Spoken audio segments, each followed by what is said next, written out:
শোকের জন্য মাতামটা করা হয়। মাজলিস হচ্ছে যে আপনার এই কারবালার যে ইতিহাসগুলো, কারবালার যে ঘটনাগুলো, সেই ঘটনাগুলোই বলা হয় মাজলিসের ভিতরে।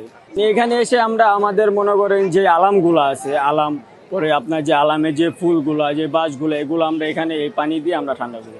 আপনার হজরতে ইমাম হোসেন আলাইহিস সালামের জন্য আপনার 10ই মুহররম আমরা মনে করেন পবিত্র আশুরা পালন করি। আর 1 মুহররম থেকে আমাদের হোসেনি দালান থেকে আমরা মাজলিস করি, মাতাম করি, আপনার জুলুস করি।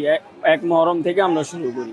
আর 10 মুহররম আমরা আপনার এই আশুরার দিন আমরা হোসনি দালান থেকে জুলুস নিয়ে আমরা জিগাতলা লেক পার এসে আমরা সেটা সমাধান করি।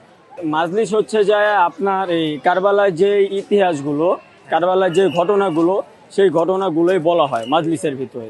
হ্যাঁ, কিভাবে কে শহীদ হয়েছিল, কিভাবে কি হয়েছিল, তাই বলা হয়। আর মাতামটা হচ্ছে আপনার শোকের জন্য, শোকের জন্য মাতামটা করা হয়। মাতামটা আপনার হজরত ইমাম হোসেন আলাইহিস সালাম, হজরতে আপনার যে ইবনে আব্বাস আলাইহিস সালাম, ওনাদের প্রতি আপনার এই ভক্তি ভালোবাসা রেখে আমরা মাতামটা করি।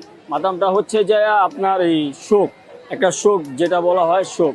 আপনার যে এই 61 হিজরি 10ই মুহররম, আপনারা জানেন যে এই সময় এই 10ই মুহররম আপনার যে হজরত ইমাম হোসেন আলাইহিস সালাম, তিনি কারবালার প্রান্তরে 72 জন তারা শহীদ হন।